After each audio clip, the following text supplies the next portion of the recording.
Con mucho gusto saludamos a nuestra querida audiencia por acompañarnos en este podcast Estudiantes de la USACH Conversan con.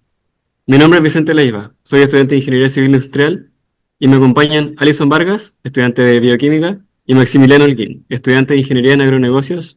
Todos somos de la USACH. Esta es una iniciativa que surge desde el Centro de Integración de Ingeniería y Sociedad para favorecer la comprensión y canalización de diálogos creativos y funcionales sobre ciertas temáticas de interés social para ser llevados a cabo en conjunto con los estudiantes del Laboratorio de Emprendimiento Organizacional LEO, bajo el diseño y desarrollo y supervisión de dicho centro. A petición de nuestro entrevistado, esta conversación se está realizando a través de la plataforma Zoom. Hoy nos acompaña el doctor Edmundo Acevedo Hinojosa, a quien agradecemos profundamente aceptar conversar con estudiantes de los USACH. Doctor Acevedo, ¿cómo está hoy? Muy bien, ¿y ustedes? Muy bien también, dispuesto a escucharlo atentamente. Para que la audiencia lo conozca aún más, compartiré algunos detalles biográficos suyos. Nació en Valparaíso en 1941. Se tituló de ingeniero agrónomo de la Universidad de Chile en 1964. Cursó estudios de magíster y también de doctorado en la Universidad de California. Su especialidad fue ciencia del suelo y fisiología de cultivos. Ha sido académico de la U Chile desde 1961. Desde el 85 se desempeñó como profesor titular. Desde el 2019 es profesor emérito en la Facultad de Ciencias Agronómicas de la U de Chile.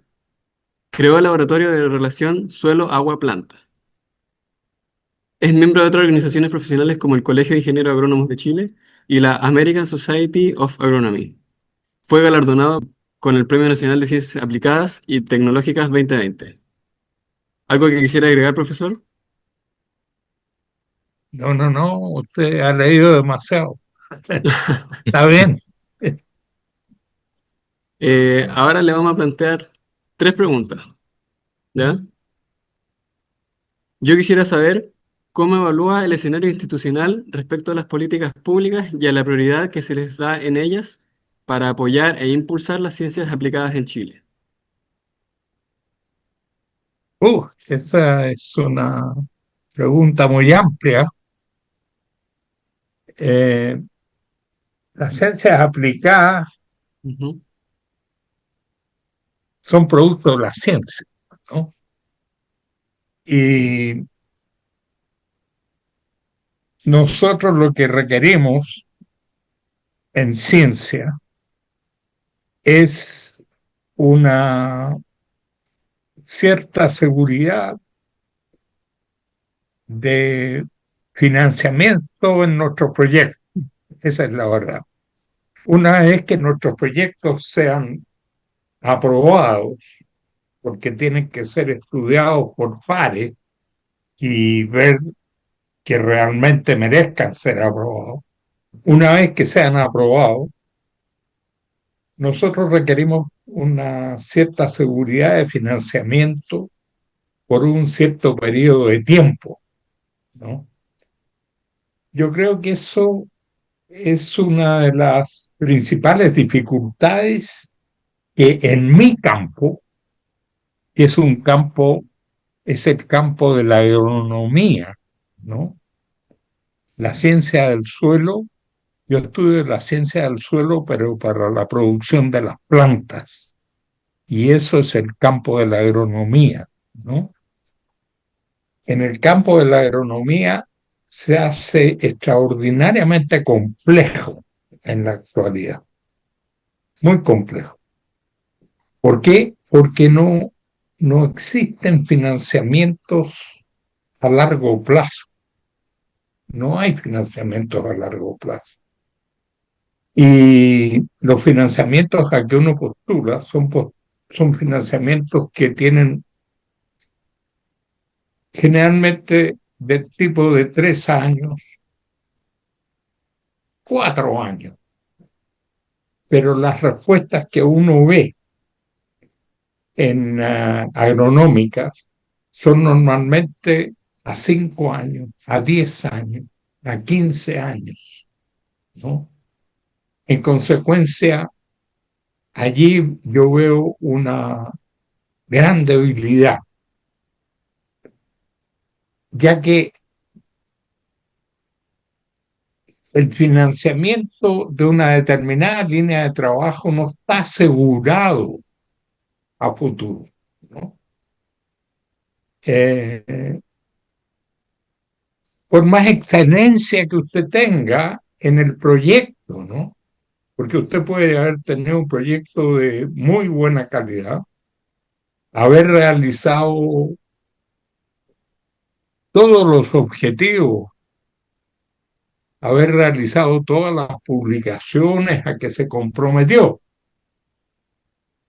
haber realizado todos los objetivos en realidad y simplemente no lograr financiamiento para una segunda etapa o una tercera etapa o en la etapa que esté, ¿no?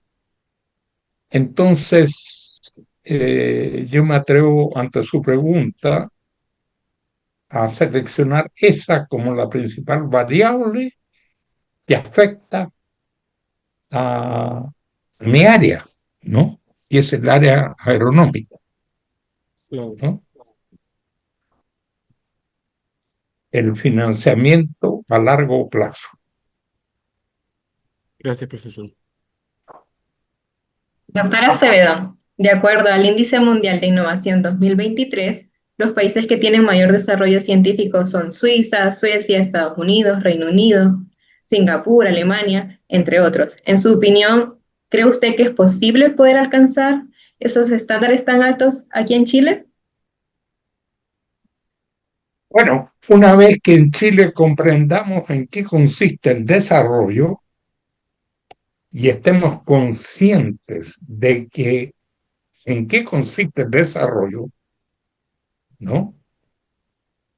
Eh, yo creo que vamos a poder llegar a ser desarrollados, ¿no? Porque el desarrollo implica muchas cosas y lamentablemente uno no se da cuenta a menos que tenga un cierto nivel de educación bastante grande, ¿no? Para los estándares chilenos. Y muchas veces, aún teniendo un nivel de educación universitario chileno, aún así no entiende lo que es el desarrollo. Y tiene que visitar los países que usted ha mencionado, o algunos de ellos, para darse cuenta lo que es el desarrollo y vivir en alguno de ellos, ¿no? Estar y no solamente visitar, porque uno a veces visita, está un periodo de tiempo y la verdad es que no logra captar, tiene que realmente vivir. Eh, yo tuve la suerte de poder vivir en los Estados Unidos de Norteamérica durante un periodo casi cercano a 10 años en el estado de California, ¿no? Cuando fui a realizar mis estudios de posgrado, ¿no? En ese tiempo, ustedes deben empezar, tienen que pensar, yo tengo en este momento 84 años, en consecuencia, ubíquense, ¿no? Al año, yo fui, ¿en qué año? Debo haber sido el año 66, 67, por ahí, ¿no? A, a Estados Unidos. Eh, y terminé mi estudio de doctorado en el año 1975, ¿no? Es decir, claro, sí, estuve casi 10 años, ¿no? Eh, eh, el, el desarrollo implica una conducta diferente, ¿no? Es que es difícil explicar y que yo mirando eh, acá en Chile todavía no la observo. Nosotros no somos un país desarrollado. Nosotros, y le voy a decir que estamos lejos de ser un país desarrollado aún. Nos falta, creo, una parte muy importante desde el punto de vista de la educación. Eh, Creo que nuestro sistema de educación en alguna parte, yo no soy, yo, a pesar de que me he ganado la vida educando, soy un profesional que ha trabajado para la universidad, pero he estado transmitiendo conocimientos a nivel de la universidad, conocimientos profesionales. Yo no soy un educador, ¿no? No, no sé si me entiende, hay una diferencia fundamental allí, ¿no? Hay una parte fundamental en la educación que, que nos hace diferentes a los países en que yo he estado y he conocido gente. He conocido también países de Europa.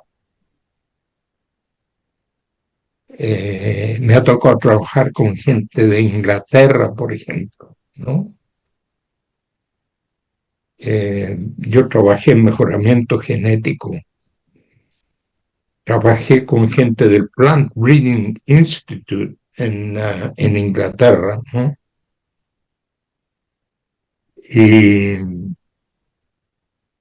y a raíz de esto tenía mucha cercanía, muchos viajes, y tenía alumnos que iban al centro donde yo trabajaba a realizar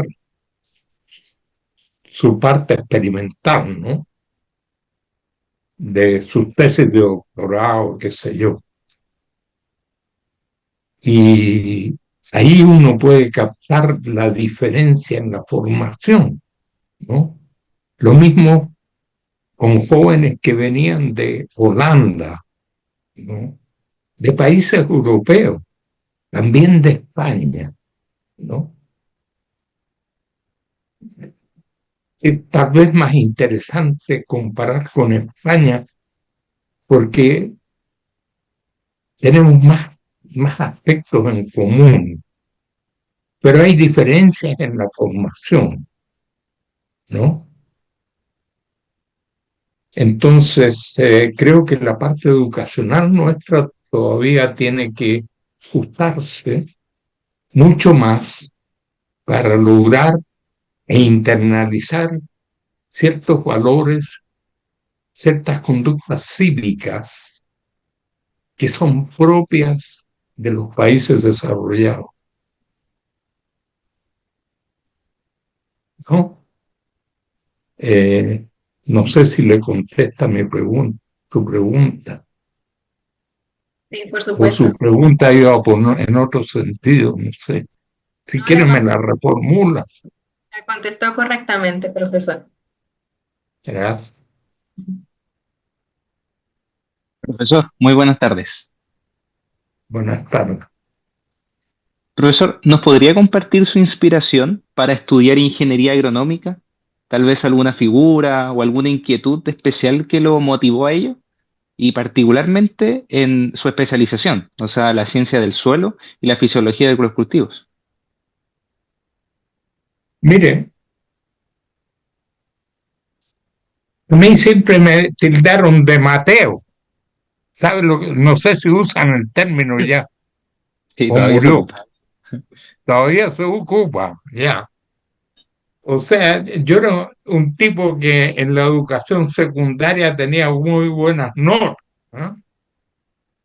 Y tuve la suerte de estudiar en un muy buen colegio de entonces, que era el Internado Nacional Barros Arana, ¿no? Junto con el Instituto Nacional, eran muy buenos colegios. Y entonces nosotros dábamos una prueba de aptitud un poquito diferente a la actual, ¿no? Se llamaba bachillerato. y saqué muy buen bachillerato también. Así que pudiera haber entrado a estudiar cualquier carrera que hubiera querido, ¿no? Pero entré a estudiar agronomía y solamente puse agronomía como mi interés, solamente. Y, y en eso tiene que haber influido que mi padre era ingeniero agrónomo. Mi padre era ingeniero agrónomo y él trabajaba en el campo. Entonces yo tenía una cierta cercanía, pero a mí no me gustaba trabajar en el campo, ¿eh? Curioso. Pero sí yo tenía cercanías con el campo, ¿no?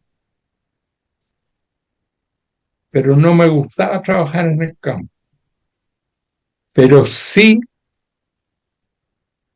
capté una cosa, que la carrera de agronomía, de ingeniero agrónomo, tenía una gran amplitud, era muy amplia. O sea, iba desde la economía, por ejemplo, de las ciencias sociales a las ciencias naturales, ¿no? En un espectro extraordinariamente amplio y que iba también por la parte de la ingeniería, que también me atraía a mí. Y esto lo fui madurando entre que salí de terminaba la educación secundaria y entraba a la universidad, y el primer año en la universidad. El primer año en la universidad todavía no estaba bien convencido, a pesar de que había ingresado a estudiar agronomía. Pero en fin, después ya en segundo año me fui convenciendo más. En tercer año ya estaba convencido y ya se me pasó el tiempo y me recibí, pues, ¿no? Así que esa fue una motivación, la motivación de la cercanía con el campo. Una, y la segunda fue esta amplitud, la amplitud de la carrera. Fueron ambas dos motivaciones de aquellos años. Ahora, con posterioridad, eso se ha visto, pero totalmente materializado.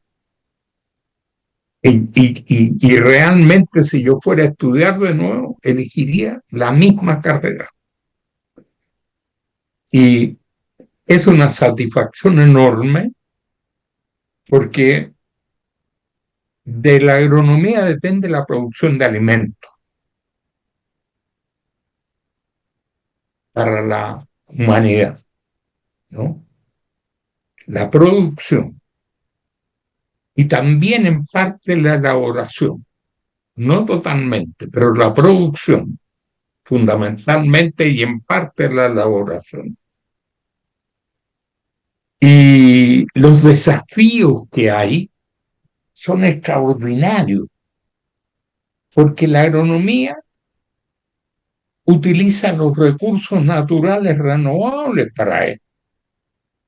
O sea, utiliza el suelo, el agua y la atmósfera, ¿no?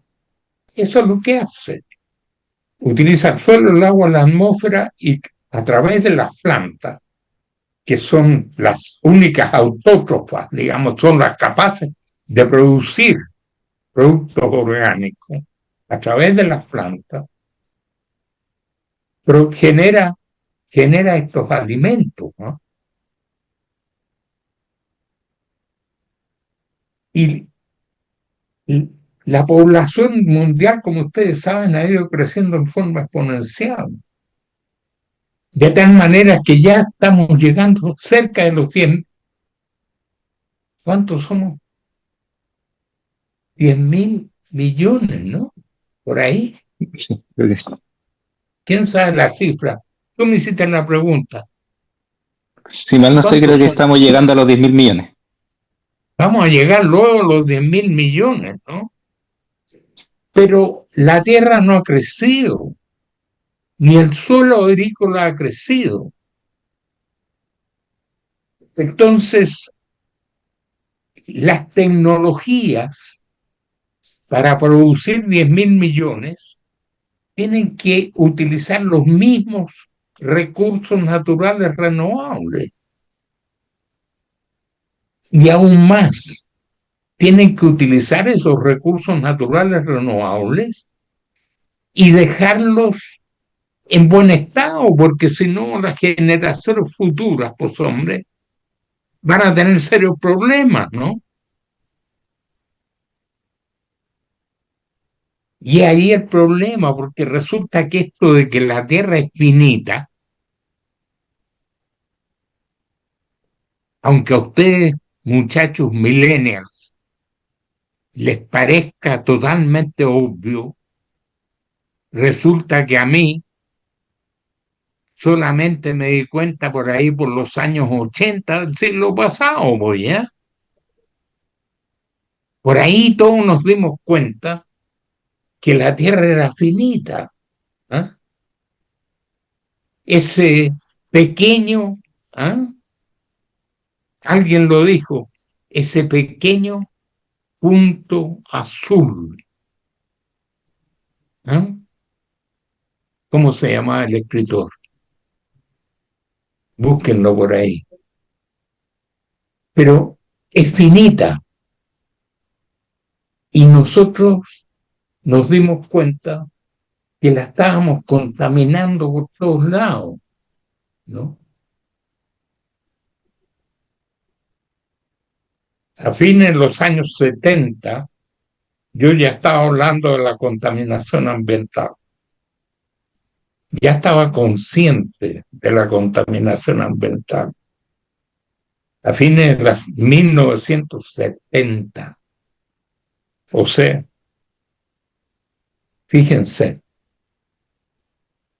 ya habían ocurrido muertes en Estados Unidos de los bebés pequeños por el nitrógeno en las aguas subterráneas.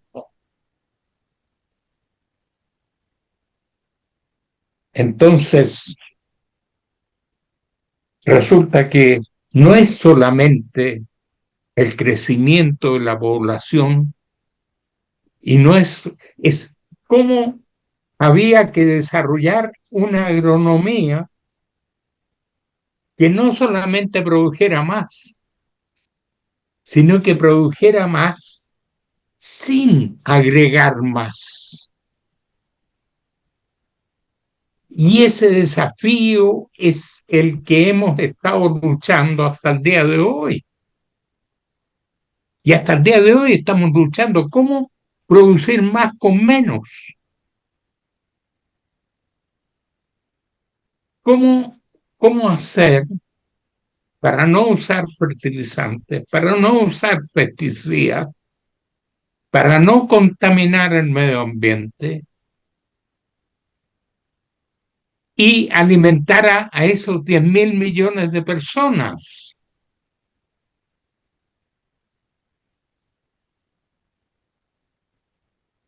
Entonces es una carrera que es, pero los desafíos no pueden ser más grandes. Es una carrera que es, no puedo estar más feliz de haberla elegido, ¿no? Esto es una maravilla. Es el desafío que se quisiera cualquiera. Mira tú, ¿qué dicen ustedes? La verdad es que es una carrera bastante importante y necesaria al día de hoy, sobre todo con los problemas y las situaciones que usted mismo ha dicho. Mira, incluso la nueva agronomía, que es algo que en la Universidad de Chile nosotros empezamos a desarrollar hace, está sacando la cuenta para decir, contárselo a ustedes. Empezamos nosotros el año 95 en la China. O sea, y estamos en el 25, llevamos 30 años. Estamos ayudando a la descontaminación ambiental. ¿Por qué? Porque en vez de estar emitiendo carbono de los suelos hacia la atmósfera, que es lo que hace la agricultura convencional, estamos capturando carbono desde la atmósfera hacia los suelos. En promedio, en los cultivos anuales, la agricultura convencional emite del orden de 2.000 kilos de carbono por hectárea por año, desde el suelo a la atmósfera. Y en la nueva agronomía que se ha venido desarrollando, se están capturando hacia el suelo del orden de 500 kilos de carbono por año. O sea, en vez de emitir 2.000, se capturan 500. Es decir, el balance, el cambio es de 2.500. ¿Entiendes? Se dejan de emitir 2.000 y se capturan 500. Ese es el cambio que está teniendo la agronomía, y al mismo tiempo está manteniendo hoy o aumentando la producción de alimentos, porque el espacio para producir alimentos es finito y no hay más. Y si hubiera más espacio, no hay más agua, ¿no?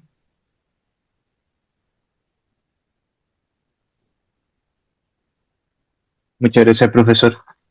Siguiendo la línea de las preguntas, a mí también me gustaría saber algo, sabiendo que, por ejemplo, la reciente escalada de tensiones en Oriente Medio, perdón, ha afectado los precios del petróleo, entre otros, y por tanto los costos de transportes y energía en la agricultura, la que estuvimos hablando. ¿Qué estrategias de agroenergía o de manejo de rastrojos, en especial, recomendaría para mitigar usted el impacto de estos aumentos en los costos logísticos en regiones agrícolas de Chile?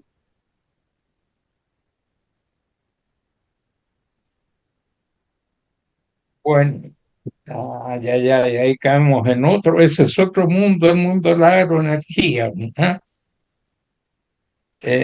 Si leyeron mi currículum, yo escribí un libro por ahí de agroenergía, El desafío para Chile, un desafío para Chile, pero lo hice ya hace muchos años. Eh,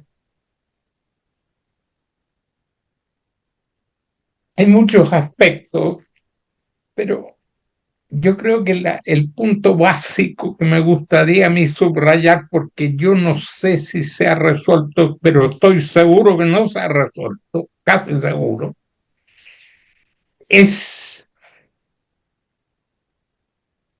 la transformación de material lignocelulósico en etanol, en alcohol, porque tú puedes transformar fácilmente carbohidratos en alcohol, ¿no? Pero el material lignocelulósico no lo puedes transformar en alcohol con facilidad, ¿no? Tienes que romperlo, tienes que realizar hidrólisis, ¿no? Alguna naturaleza, ¿no? Y mientras eso, desde un punto de vista de recomendación, de investigación y de estudio, yo diría eso es un punto clave que alguien debería hacer. Si yo tuviera un estudiante de doctorado ahora, estoy retirado, si tuviera un estudiante de doctorado o de maestría o algo así, le diría, oye, mira, ¿por qué no estudiamos esto? Veamos qué es lo que se ha hecho hasta ahora, ¿no? Y veamos qué es lo que se puede hacer para adelante. Y me asociaría con un químico o algo, qué sé yo, con alguien que supiera la materia, ¿no? Para ver qué es lo que podemos hacer para adelante. Ahora, nosotros, qué es lo que se está haciendo en el campo? Lo que se está haciendo en el campo es quemando los residuos. Es decir, el material vegetal con autorización de CONAF, con autorización del Ministerio de Agricultura, es decir, con autorización del gobierno de Chile, se queman los residuos. Y esa energía se pierde, ¿no? Pero no solamente se pierde la energía, ¿verdad? Porque se pierde la energía, pero resulta que la materia orgánica tiene aproximadamente, no es exactamente, aproximadamente un 50% de carbono. Entonces, por cada kilo de carbono, de materia orgánica que ustedes están quemando, ¿cuánto carbono están produciendo? Medio kilo de carbono, ¿no? ¿Y cuánto de CO2? El carbono CO2 es más o menos uno. Hay que multiplicar, creo que por 3,8, algo así, ¿no? Para saber la cantidad de CO2 que están produciendo, ¿no? Entonces, si están produciendo medio kilo de carbono, es medio kilo multiplicado por 3,8, por 4, multipliquemos por 4. Kilos. Entonces, ¿cuánto sale? 2 kilos. Ya, 2 kilos de CO2 que están produciendo por cada kilo de materia orgánica que están quemando. Doctor Bueno, Acevedo, eso lo pudiéramos poner en algún sistema de tal manera de transformarlo para producir combustible para los tractores o alguna cosa así, ¿no?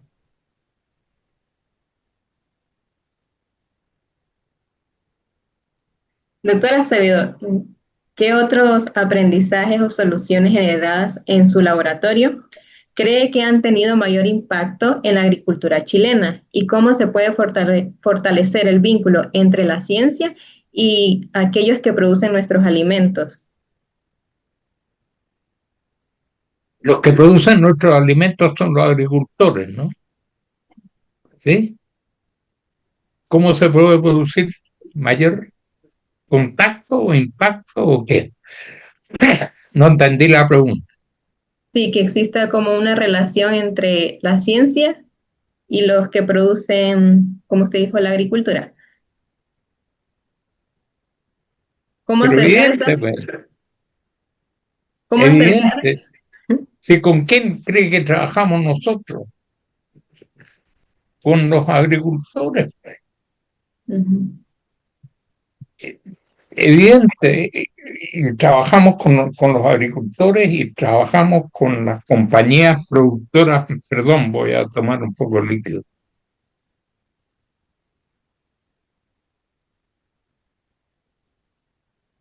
con las compañías productoras de semillas, por ejemplo, con las compañías productoras de bioinsumos también, ¿no? Que están todas en contacto con los agricultores, ¿no? nosotros trabajamos permanentemente con ellos, así como los médicos trabajan con los pacientes, ¿no? Ya. Profe, dado que usted fue pionero en este mundo de realizar descubrimientos sobre la adaptación de las plantas a la sequía, ¿podría explicarnos en sencillo la importancia de su trabajo en los cultivos y la producción agrícola, particularmente por la sequía de más de una década que afecta a Chile? Bueno, yo hice mi tesis de maestría y doctorado en eso. Ujú, A pesar de que me recibí en ciencia del suelo, trabajé con agua en las plantas. Y este problema de la adaptación es un problema bastante complejo, ¿no? De la adaptación de las plantas a la sequía.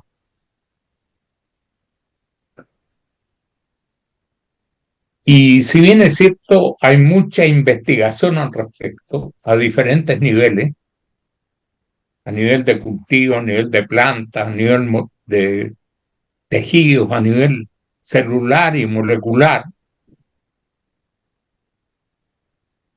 Desde un punto de vista productivo, que es el que yo domino, eh,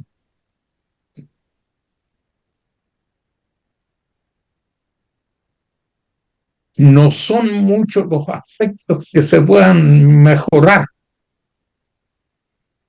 salvo que las plantas escapen a la sequía. ¿Qué es lo que digo con escapar a la sequía? Que tengan, por ejemplo, un ciclo corto. Aquí en nuestro país, por ejemplo, yo en invierno, ¿eh? Entre ujú. paréntesis, no todo el mundo yo en invierno. Chile es una excepción, ¿no? En todo el mundo las grandes lluvias son en el verano. Fíjense, en Estados Unidos, en Europa se están inundando ahora, ¿no? Están en verano. Allá no llueve menos en invierno, llueve mucho menos. En Argentina llueve re poco en invierno, no llueve casi nada en invierno y se inundan en verano. ¿Mm? Bueno, pero en Chile llueve en invierno. Por eso hablamos de clima mediterráneo para Chile. Ujú. Chile agrícola tiene clima mediterráneo, porque en el Mediterráneo llueve en invierno. Bueno, entonces, ¿qué es lo que hacemos nosotros? Sembramos los cultivos a fines de otoño, pasan el invierno y producen al comienzo, es decir, está la cosecha al comienzo del verano, tratando de que escapen a la sequía, que tengan un ciclo relativamente corto, ¿A qué se ¿no? refiere con ciclo relativamente corto? O sea, que florezcan más temprano Ujú. y que la cosecha salga antes de que vengan los calores Ah, fuertes ya entendí. y escapen a la sequía, pero eso no es resistencia a la sequía, ¿ya? Pero es un modo de adaptación a condiciones de sequía, que es lo que usted me preguntó, ¿no? Sí. Eh, Otra forma de adaptación es por crecimiento de raíces más profundo y hay genéticamente variedades o genotipos que tienen raíces más profundas o por Ujú. regulación de los estomas. Los estomas es que es por donde pierden agua las plantas, ¿no? Hacia la atmósfera y los pueden regular, ¿no? Podría ser como un cactus Regular un poco la con pérdida. raíces largas, ¿o no? Algo así. ¿Mm? Podría ser como un cactus con raíces largas. Y Una cosa así, me imagino yo. sí, y esto es, eh, están evadiendo la sequía, ¿me entiendes? Ujú. Porque a través de las raíces o a través del cierre de estómago. Pero tolerar propiamente tal es re difícil y hay pocos Entiendo. mecanismos de los cultivos. Y uno de ellos es el ajuste osmótico. Y este ajuste osmótico, ¿en qué consiste? En que las células emiten solutos compatibles, que se llaman, Ujú. y que les permite bajar, es decir, aumentar la presión osmótica o bajar el potencial de soluto, que es lo mismo, ¿no? A nivel de la célula, vivir a potenciales hídricos más bajos. Yo tuve la suerte de participar en el descubrimiento de este fenómeno en California, en, cuando fue en los años 70, comienzo de la década del 70, por ahí. Y es un fenómeno bien interesante porque con posterioridad se ha visto que este ajuste osmótico es propio de numerosas especies y que además hay variabilidad genética dentro de una especie. Entonces, si hay variabilidad genética dentro de una especie, uno puede seleccionar, ¿no? Y es heredable. En consecuencia, y se han identificado QTL que están asociados a este ajuste osmótico. En consecuencia, uno puede seleccionar genotipos en generaciones tempranas de cruzamientos que se realizan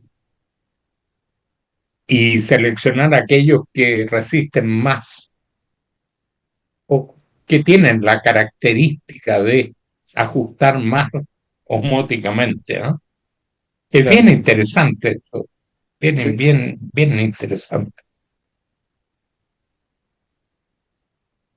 Pero Doctor, esos tres mecanismos que le dije yo, tolerancia, Ujú. Escapar. eh, ¿Cómo escapar a la escape y osmosis? y el tercero, evasión, son los tres mecanismos que hacen que las plantas resistan las Claro. condiciones de sequía. Ahora, esto de la tolerancia es el más complejo y el más interesante, y es el que se dedican todos los bioquímicos a estudiar.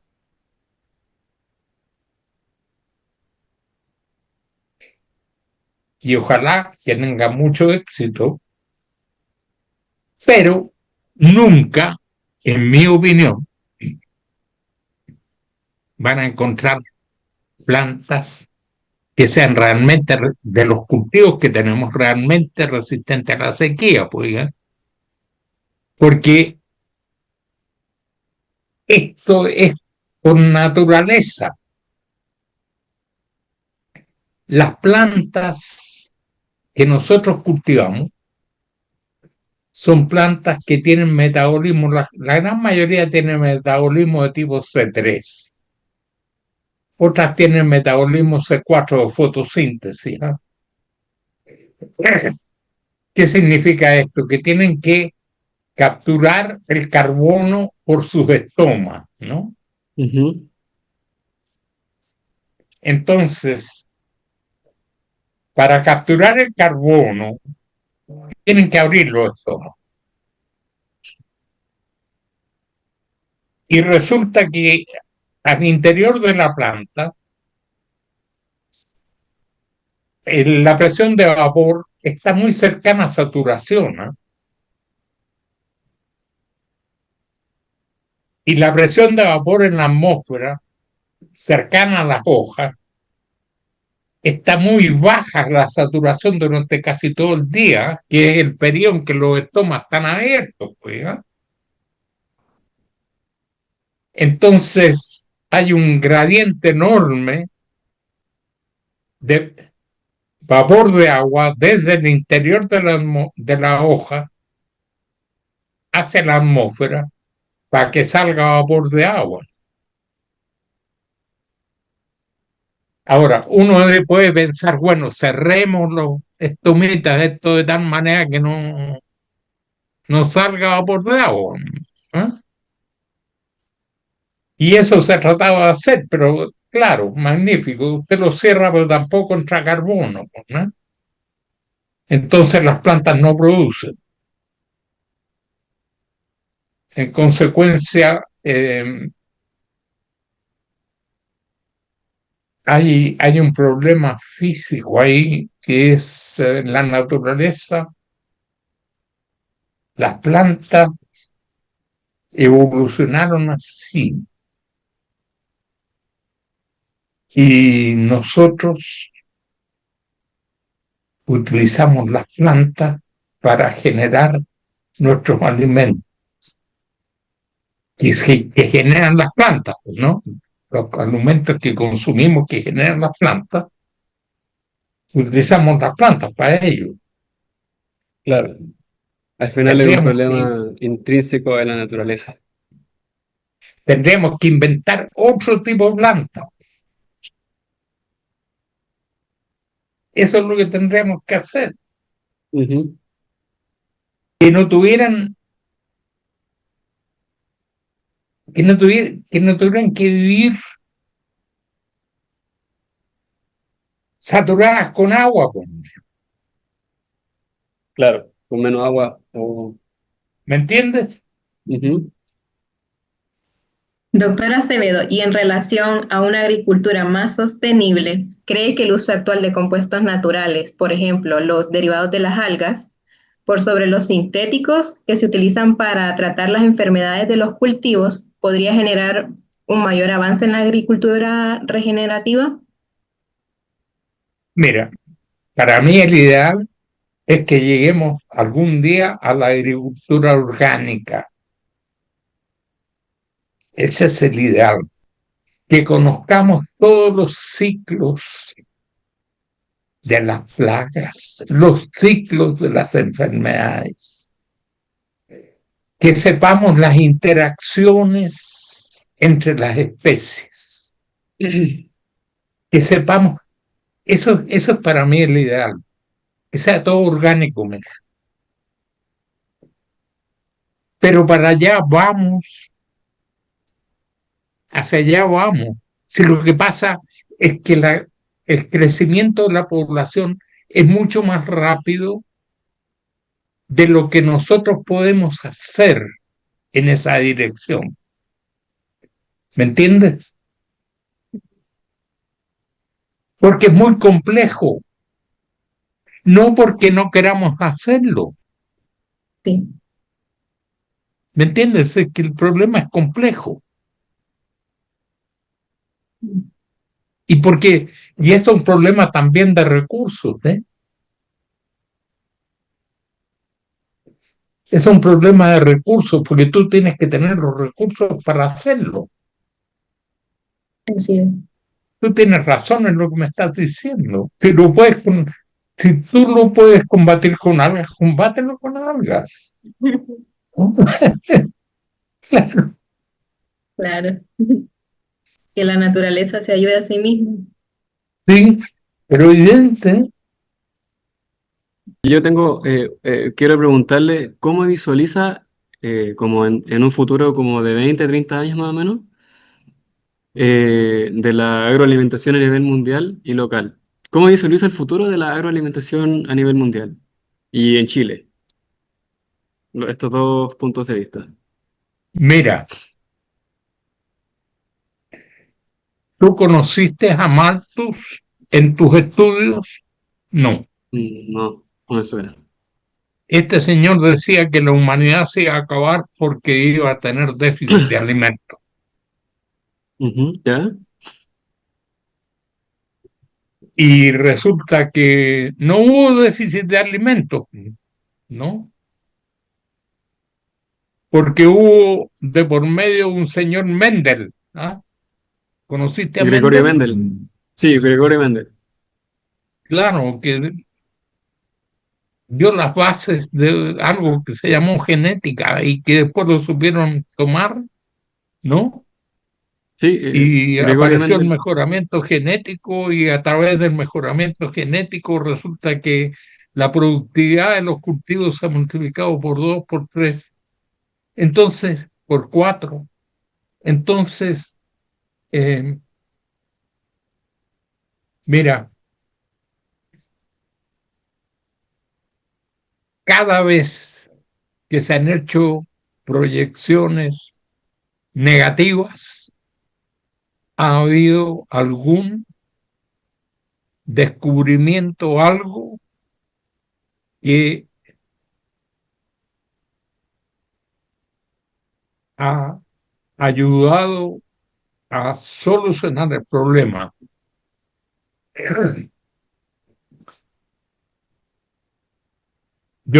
Estábamos hablando del problema de la producción y del problema de los recursos de suelo, aire y atmósfera, ¿no?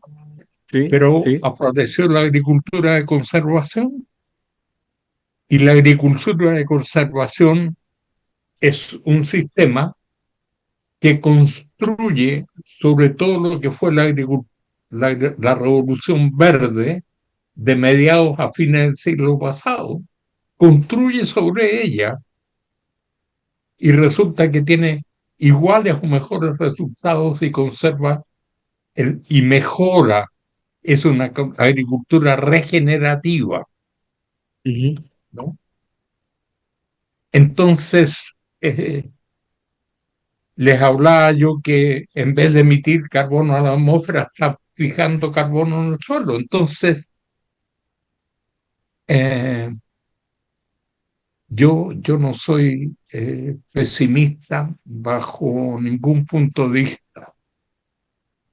La verdad es que no lo soy, porque a diario están saliendo nuevas ideas, están saliendo nuevas innovaciones que, eh, que van mejorando. No hay lo que los americanos llaman el silver bullet, ¿ah? La bala de plata que va a solucionar todo. Eso no existe, ¿no? Pero sí hay un conjunto y en la medida que todos estemos conscientes, en la medida que estemos conscientes de los problemas ambientales, de los problemas de alimentación, de los problemas que, que la humanidad está enfrentando, de los problemas de contaminación, en la medida que se respeten acuerdos como el Acuerdo de París, por ejemplo, ¿no? Y los países respondan a aquello, entre paréntesis, Chile lo ha hecho muy bien, ¿no? Chile es uno de los países que sí responde a todos esos acuerdos internacionales, ¿no? Estamos bien, pero yo no tengo una... Me gustaría tener algo para ver el futuro, ¿no? ¿A quién no le gustaría? Me gusta mucho su Eh, visión positiva del futuro. Me gustaría pasar a la realización, a realizar una dinámica. Se llama ping pong, ¿ya? En donde nosotros le vamos a decir una palabra o concepto de no más de tres palabras y usted tiene que responder lo primero que se le venga a la mente. También puede ser un concepto o palabra o sea, de no más de 3 palabras. ¿Le parece? ¿Se entendió la dinámica? Sí, entendí. Ya, perfecto. Démosle. Ya. Seguridad alimentaria nacional. Asegurada con nuestras exportaciones. Enzima, Metabolismo C4, Sequía, riego, Labranza cero. agricultura, conservación, crisis hídrica, negligencia, inteligencia artificial, futuro. Alimento transgénico. Los consumimos todos los días. Premio genética, Nacional de Ciencias Aplicadas y Tecnologías. Uh, Me abstengo. Me parece. Monsanto. Una empresa, ciclo de nutrientes, agricultura orgánica, Cambio climático.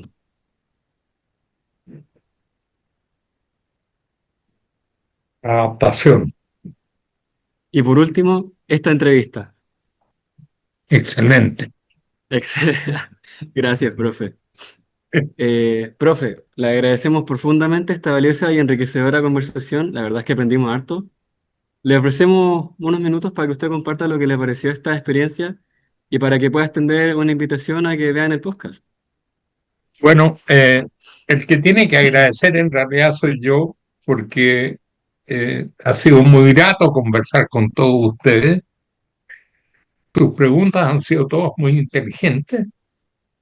Yo las he encontrado estupendamente buenas. A mí me han hecho muchas entrevistas y esta la he encontrado, pero muy, muy buena y los felicito. Y felicito desde luego a los profesores que a ustedes los están guiando en esta actividad. Doctor, quisiera pedirle que invite usted a la gente que vea este podcast, que es su capítulo, que diga algunas palabras para que la gente se motive a verlo. Mira, yo en primer lugar no sabía absolutamente nada de qué se trataba esta entrevista, ¿ya?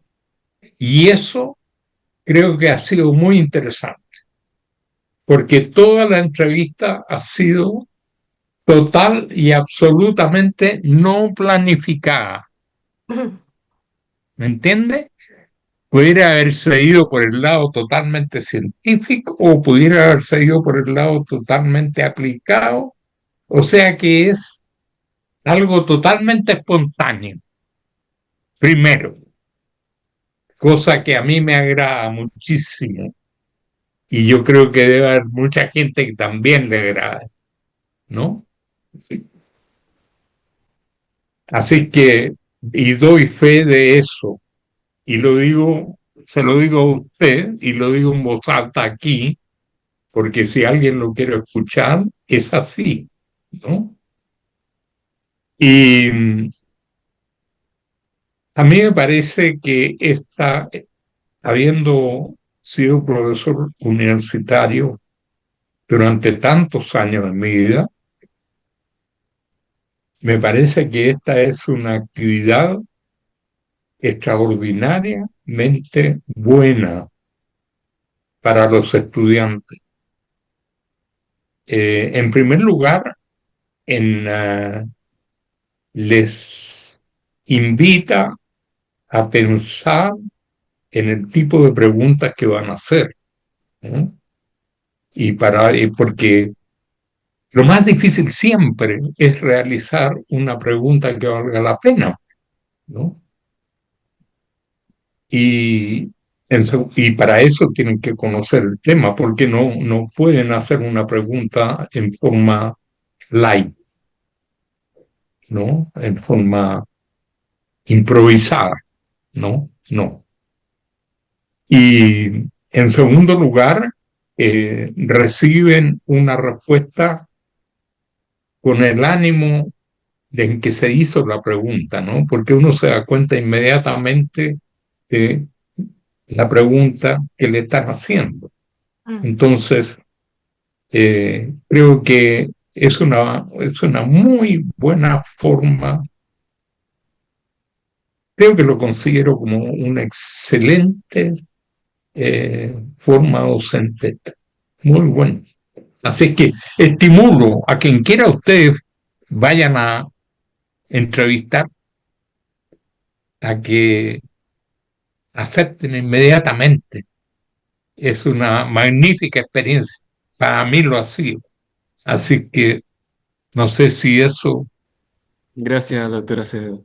Antes de cerrar este capítulo, y como muestra de agradecimiento por conversar con nosotros, le vamos a hacer llegar la publicación con motivo de la conmemoración de los 40 años del planetario.